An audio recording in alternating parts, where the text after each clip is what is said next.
ஜனதா கட்சி இளைஞரணி சார்பாக இன்று வடசென்னையில் இங்கே இருக்கக்கூடிய பெரம்பூரில் இருக்கக்கூடிய தேவரையா சிலைக்கு 118வது தேவரையா ஜெயந்தி அவர்களுடைய கொண்டாட்டமும் 63வது குரு பூஜை நிகழ்வும் மிக சிறப்பாக இங்கே நடைபெற்று கொண்டிருக்கின்றது. கடந்த பல நாட்களாக இந்த நிகழ்ச்சிக்கு பாரதிய ஜனதா கட்சி இளைஞரணி சார்பாக மிக பிரம்மாண்ட ஏற்பாடு செய்யப்பட்டிருந்தது.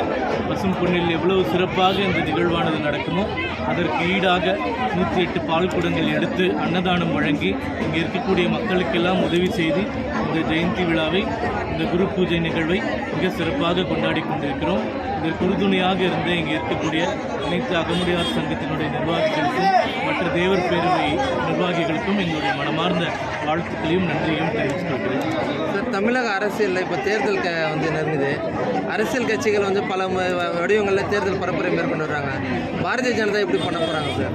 இல்லை, நாங்கள் ஏற்கனவே மற்ற கட்சிகள்லாம் இன்னும் தேர்தல் களத்துக்கே வரல. நீங்கள் பார்த்தீங்கன்னா பூத் கமிட்டி நிர்வாகிகள் மாநாடு தொடர்ந்து நாங்கள் போட்டுக்கிட்டே வரோம். முதல்ல மாண்புமிகு நயினா நாகேந்திரன் அவர்கள் ஏற்பாடு செய்த மதுரை கூட்டத்தில் அமித்ஷா அவர்கள் வந்திருந்தார். அதுக்கப்புறம் திருநெல்வேலியில் நடந்தது.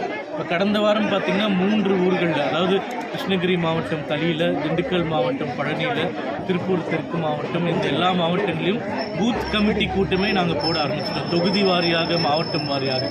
மற்ற கட்சிகள்லாம் இன்னும் தேர்தல் களத்துக்கே வரல. நாங்கள் தேர்தலுக்கு மிக சிறப்பாக தயாராகி கொண்டிருக்கோம் அப்படின்றத இந்த பூத் கமிட்டி மாநாடுகளை நீங்கள் பார்த்தாலே தெரிஞ்சுக்கலாம்.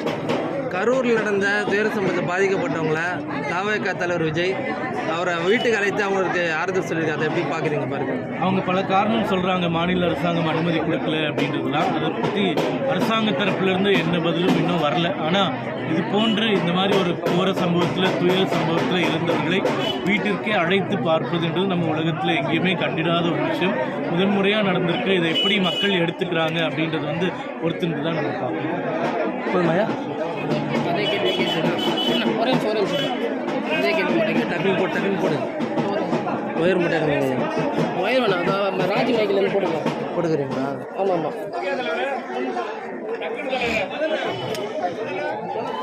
இந்த ராஜி எடுத்துங்க. சார், ஏய் மேடுக்கோ. ஆமாம். அதே கேள்வி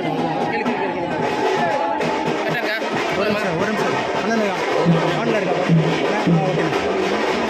சிலம்பு ஒரு நிமிஷம் சிலம்பு இங்கே வந்து ஃப்ரேம் பார்த்து என் ஃப்ரேமில் எடுக்காதே. ஒரு நிமிஷம் சாப்பிடுங்க. சிலம்பு கொஞ்சம் வந்து பார்த்து ஃப்ரேம் பார்த்துரு. ஓகேவா? ஓகே. அண்ணா ஒரே நிமிஷம்ண்ணே. கரெக்டாக மைக் கரெக்டாக படியா? ஸ்ட்ரைட்டாக படியா மைக்கை?